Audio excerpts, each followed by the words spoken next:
গোটা চৈত্র ও বৈশাখ মাস জুড়ে রয়েছে বাঙালির একাধিক পূজা পার্বণ, যার মধ্যে অন্যতম নীল ষষ্ঠী বা নীল পুজো। এই দিন বাড়ির মহিলারা মূলত সন্তানের মঙ্গল কামনায় ব্রত পালন করেন।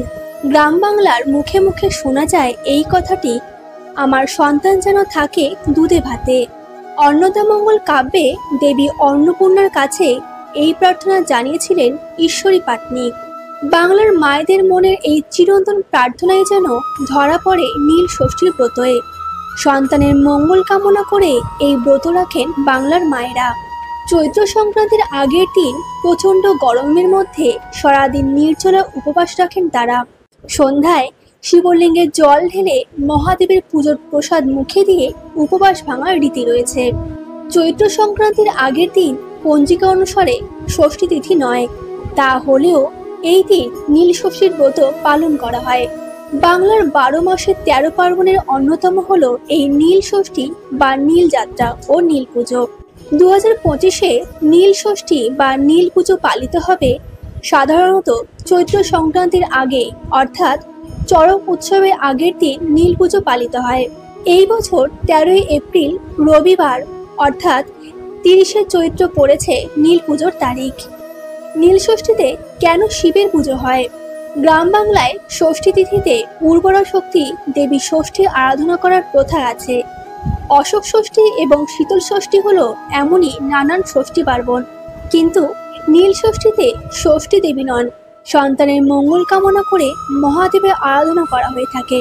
কেন নীল ষষ্ঠীতে শিবের পুজো হয়? সেটাও ষষ্ঠী তিথিতে হয় না, হয় চৈত্র সংক্রান্তি ধরে, অর্থাৎ বাংলার চৈত্র মাসের শেষ দিন। এবার চলুন জেনে নিই কেন নীল ষষ্ঠীর ব্রত পালন করা হয়। পৌরাণিক তথ্য অনুসারে শিবের অপর নাম নীলকণ্ঠ বা নীল। অনেকে মনে করেন শিবের সঙ্গে নীলচণ্ডিকা বা নীলাবতী পরমেশ্বরীর বিয়ে উপলক্ষে লৌকিক আচার অনুষ্ঠান সংগঠিত হয় এই দিন। শোনা যায় শিব ও সতীর বিবাহের পর একদিন দেবী সতীর পিতা দক্ষের আয়োজিত যজ্ঞে স্বামী মহাদেবের অপমান সহ্য করতে না পেরে আগুনে আত্মাহুতি দিয়েছিলেন শিবের পত্নী সতী। দক্ষ যজ্ঞের দেহত্যাগের পর সতী পুনরায় নীলধ্বজ রাজার গৃহে কন্যারূপে আবির্ভূত হন। এরপর রাজা তাকে পরম স্নেহে বড় করেন।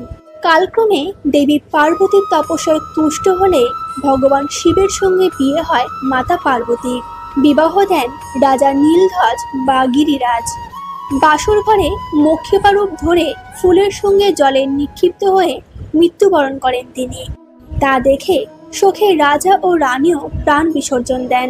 তাই অনেকেই মনে করেন শিব ও নীলাবতীর বিবাহের স্মারক হলো নীল পুজো।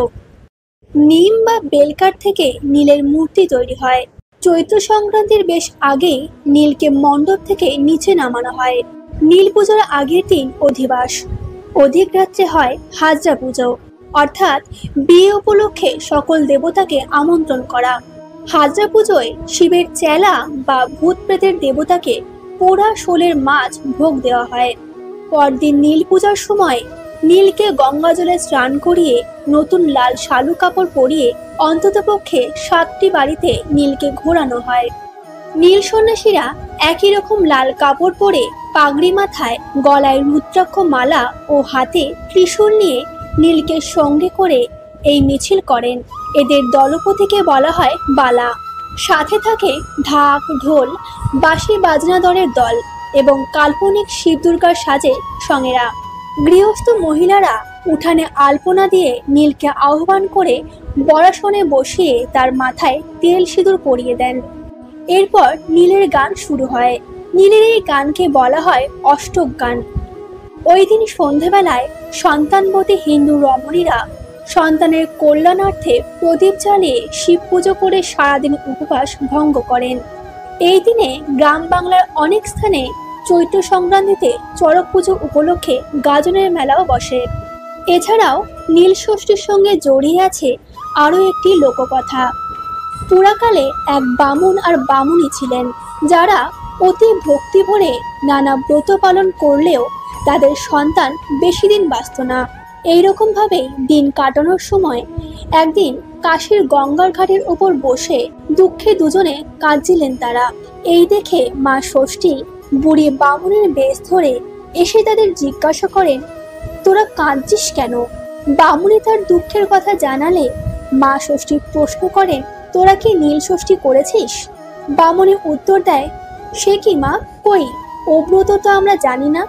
তখন মা তাদের বলেন, সমস্ত চৈত্র মাস সন্ন্যাস করে শিব পূজা করবে, তারপর সংক্রান্তির আগের দিন সারাদিন উপোস করে সন্ধ্যা নাগাদ নীলাবতীর পুজো করে নীলকণ্ঠ শিবের ঘরে বাতি জ্বেলে দিয়ে মা ষষ্ঠীকে প্রণাম করে তবে জল খাবে। ওই দিনকে ষষ্ঠীর দিন বলে। যারা নীল ষষ্ঠী করে তাদের ছেলে মেয়ে কখনোই অল্প বয়সে মারা যায় না। কথা বলে বামনি বেশে মা ষষ্ঠী অদৃশ্য হয়ে যায়।